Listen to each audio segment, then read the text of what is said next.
Q and Qspiders in the month of Feb as an incubation student. When I come here, I had zero knowledge about manual and SQL, and once I joined here, I had a good knowledge about manual and SQL and even core Java also.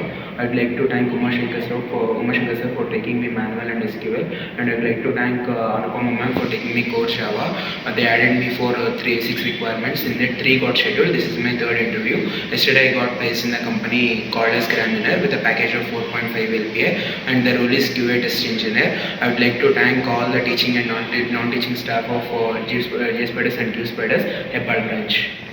I would like to suggest you to attend grooming center and do presentations well, so that you will get a confidence to attend the interviews. You will get a good knowledge on technical skills also. Don't avoid grooming and presentation classes.